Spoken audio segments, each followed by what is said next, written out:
Guys സൈക്കോഗ്രാഫിയുടെ പുതിയൊരു എപ്പിസോഡിലേക്ക് എല്ലാവർക്കും സ്വാഗതം. അപ്പോൾ ഇന്ന് പുഷ്പ ഇറങ്ങി ബ്രോ. രാവിലെ നമ്മൾ 3:30 ഉറക്കണിട്ട് ട്രിവാൻഡ്രം PVRൽ വന്നതാണ്. 4:45 ഷോ. ഇപ്പോഴാണ് സിനിമ തീർന്നത്.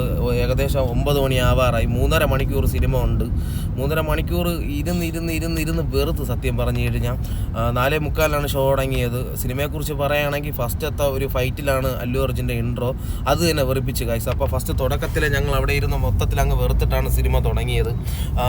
പിന്നെ രണ്ടാമത്തെ സെക്കൻഡ് ഇൻട്രോ ഫഹദ് ഫാസിലിൻ്റെ ഇൻട്രോ കൊള്ളായിരുന്നു.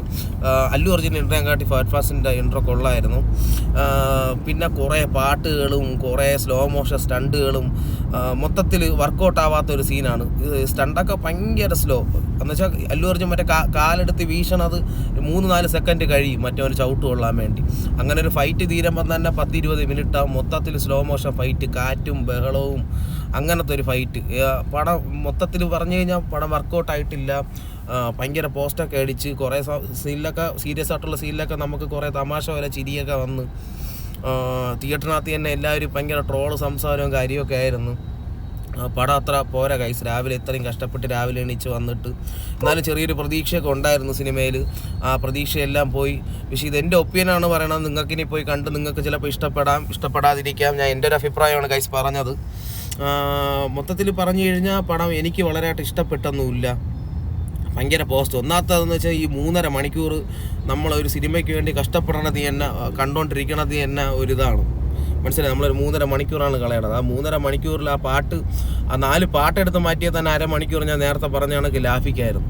ഇരുന്ന് ലാഗ് അടിച്ച് ഫൈറ്റ് ബാക്കി എല്ലാ ഫൈറ്റും അതേ കണക്ക് തന്നെ. എല്ലാ ഫൈറ്റും പോരാ. മൊത്തത്തിലൊരു സ്ലോ മോഷൻ ഈ ഒരു കാലഘട്ടം കഴിഞ്ഞെന്നാണ് തോന്നണം. ഈ ഒരു ഫൈറ്റിൻ്റെയൊക്കെ ഭയങ്കര ലാഗ്. ഒരു ഫൈറ്റ് തുടങ്ങിയാൽ തന്നെ തീരാൻ വേണ്ടി കുറേ സമയം എടുക്കും. പിന്നെ പെൺവേഷം കെട്ടിയൊക്കെ ഇതിൽ വരും, ദേവിയായിട്ടൊക്കെ വരും. ആ ഒരു സീനിലൊക്കെ അല്ലു അർജുൻ്റെ ആക്ടിങ്ങും കാര്യമൊക്കെ ഓക്കെയാണ്. ആക്ടിങ് ലെവലിൽ ഞാൻ ഒരു കുറ്റവും പറയില്ല ഗൈസ്. പക്ഷേ സിനിമ സ്റ്റോറി ഒന്നും ഇല്ല അതിൽ സത്യം പറഞ്ഞു കഴിഞ്ഞാൽ. എന്തോ ഒരു രീതിക്ക് അങ്ങ് കൊണ്ടുപോയി അങ്ങ് തീർത്ത്, അത്ര തന്നെ പറയാം. പിന്നെ ലാസ്റ്റ് പുഷ്പ 3ക്ക് വേണ്ടി ക്ലൈമാക്സിൽ കുറച്ച് സംഭവം കാണിച്ചിട്ടുണ്ട്. ക്ലൈമാക്സൊക്കെ വെറും ചോറി ക്ലൈമാക്സ് ആണ്. നമ്മൾ ഇതിനെക്കാട്ടി നല്ല ക്ലൈമാക്സ് നമുക്ക് കാണുമ്പോൾ തന്നെ വേറെ പ്രതീക്ഷിക്കാനായിട്ട് പറ്റും. കുറേ സസ്പെൻസ് ആയിട്ടുള്ള കുറേ സീനുകളൊക്കെ ഉണ്ട്. അന്ന് സസ്പെൻസ് ആയിട്ട് വർക്കൗട്ട് ആയിട്ടില്ല. പല സീനുകളും നമുക്ക് ഇതിന് മുമ്പ് ഇത് അങ്ങനെയാണെന്നൊക്കെ മനസ്സിലാവും. ഞാൻ അന്ന് ഡീറ്റെയിൽ ആയിട്ട് പറയില്ല. കാര്യം എന്ന് വെച്ച് കഴിഞ്ഞാൽ ഇതൊരു സിനിമയാണ്. നിങ്ങളെല്ലാവരും നിങ്ങളുടെ അഭിപ്രായത്തിന് വേണ്ടി, നിങ്ങളുടെ എൻ്റർടൈൻമെൻറ്റിന് വേണ്ടി പോയി കാണണം. അതുകൊണ്ട് ഞാൻ കാണരുത് ഇതിനെ സിനിമയെക്കുറിച്ച് കഥയോ കാര്യങ്ങളോ ഞാൻ ഒന്നും പറയണില്ല. പക്ഷേ എൻ്റെ ഒരു അഭിപ്രായത്തിൽ ഗൈസ് സിനിമ അത്ര മോശം സിനിമ എന്ന് തന്നെ ഞാൻ പറയും. 3.5 മണിക്കൂർ ഇരുന്ന് സത്യം പറഞ്ഞു കഴിഞ്ഞാൽ ഇന്ന് ലാഗടിച്ച് 9 മണിയായി സിനിമ. 4:45 തുടങ്ങിയ സിനിമയാണ്. ഞങ്ങൾ രണ്ടുപേരും കൂടെ 3:30 വീട്ടിൽ നിന്ന് ഇറങ്ങിയതാണ്. അവിടെ തിയേറ്ററിൽ പോയി കുറേ സമയം നിന്ന് അത് കഴിഞ്ഞ് സിനിമ തുടങ്ങി ലാഗും അവസ്ഥ സിനിമയെന്ന് തന്നെ പറയാം. നിങ്ങൾക്ക് താല്പര്യമുണ്ടെങ്കിൽ പോയി കാണുക. ഇതെൻ്റെ അഭിപ്രായമാണ്. വേറൊന്നും എനിക്കിതിനെക്കുറിച്ച് പറയില്ല ഗൈസ്. എനിക്ക് സത്യം പറഞ്ഞു കഴിഞ്ഞാൽ സിനിമ ഇഷ്ടപ്പെട്ടില്ല. പുഷ്പ എന്ന് പറഞ്ഞത് ഫ്ലവറൊന്നുമല്ല, പരുന്ത് കണക്കാണ് ഫൈറ്റിലൊക്കെ. ഫുള്ള് പറക്കൽ. അല്ലു അർജുൻ എയറിൽ നിന്നിട്ടാണ് ഫൈറ്റ് ഫുള്ള്.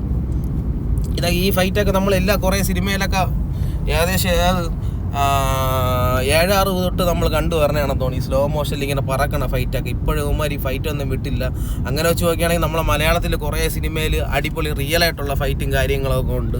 ഇത് മൊത്തത്തിൽ സ്ലോ മോഷൻ ഇട്ട് ഫൈറ്റിനെയൊക്കെ ഇല്ലാതായി കളഞ്ഞ്. ഫുള്ള് കാറ്റും ബഹളവും പൊടിയും. എനിക്കിനി അങ്ങ് നോർത്തിലൊക്കെ ഇതിനി വർക്കൗട്ട് ആവോ ഇല്ലേതൊന്നും അറിഞ്ഞുകൂടാ. പക്ഷേ നമ്മളൊരു മലയാളി എന്ന് പറഞ്ഞാൽ നമ്മളൊരു സെറ്റപ്പ് ഉണ്ടല്ലോ ഗൈസ്. നമുക്കിതൊന്നും വർക്കൗട്ട് ആവൂല ഇവിടെ. പിന്നെ പാട്ടൊക്കെ വെറും വേസ്റ്റ് പാട്ടെന്ന് വെച്ചാൽ വേസ്റ്റ് പാട്ട്. എന്തിന് പാട്ടത്? വൻ അലമ്പ് പാട്ട് ഗൈസ്. അങ്ങനെ മൊത്തത്തിൽ നമ്മൾ സിനിമ കണ്ടിറങ്ങി ശോകത്തിലാണ്. ഇനി വീട്ടിൽ പോയാലും ആഹാരം കഴിച്ച് കിടന്നുറങ്ങണം. മര്യാദയ്ക്ക് വീട്ടിൽ കിടന്നുറങ്ങിയാൽ മതിയായിരുന്നു. ഇന്ന് കറക്റ്റ് ജോലിക്കെങ്കിലും പോവായിരുന്നു. വണ്ടിയെങ്കിലും രാവിലെ എടുക്കായിരുന്നു. ആ സെറ്റപ്പ്, ആ ഒരു സെറ്റപ്പാണ് ഗൈസ്. അതുകൊണ്ട് എൻ്റെ ഒരു അഭിപ്രായമാണ് പറഞ്ഞത്. നിങ്ങൾക്ക് സിനിമ പോയി കാണാം. ചിലപ്പോൾ നിങ്ങൾക്ക് ഇഷ്ടപ്പെടുമായിരിക്കും. അതുകൊണ്ട് ആരും എൻ്റെ റിവ്യൂ കേട്ടിട്ട് കാണാൻ പോകുകയൊന്നും ഇരിക്കല്. സിനിമയെ സപ്പോർട്ട് ചെയ്യുക. നിങ്ങളെല്ലാവരും പോയി കാണുക. ഞാൻ എൻ്റെ ഒരു അഭിപ്രായം പറഞ്ഞേ ഉള്ളൂ. ഞാൻ രാവിലെ എണീറ്റ് പോയതിൻ്റെ ആ ഒരു വിഷമം നിങ്ങളെല്ലാവരും പോയി കാണണം. ആരും കാണരുതെന്ന് ഞാൻ പറയില്ല. ഞാൻ എൻ്റെ അഭിപ്രായമാണ് പറഞ്ഞത്. രാവിലെ 3:30 എണീറ്റ് പോയതിൻ്റെ ഒരു ബുദ്ധിമുട്ടാണ് ഞാൻ കാണിച്ചത്. ബുദ്ധിമുട്ട് കാണിച്ചതല്ല, എനിക്ക് കണ്ടിട്ട് എൻ്റെ ഒരു സിനിമ പ്രേമി എന്നുള്ള രീതിക്ക് ഞാൻ ഒരുപാട് സിനിമ വാച്ച് ചെയ്യുന്ന ആളാണ്. ഒരുപാട് സിനിമ നല്ലതെങ്കിൽ നല്ലതെന്ന് പറയുന്ന ആളാണ്. പക്ഷേ എനിക്ക് ഇഷ്ടപ്പെട്ടില്ല ഗൈസ്. അവിടെ ഇരുന്ന് ലാഗ് അടിച്ച് വെറുത്തുപോയി സത്യം പറഞ്ഞു കഴിഞ്ഞാൽ.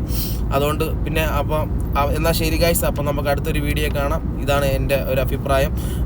നിങ്ങൾ സിനിമ ആയിട്ട് നിങ്ങൾ എന്തെങ്കിലും അഭിപ്രായം ഉണ്ടെങ്കിൽ നിങ്ങൾക്ക് കമൻറ്റിലൂടെ എന്നെ അറിയിക്കാം. അടുത്തൊരു വീഡിയോ കാണുന്നവരെ ബൈ.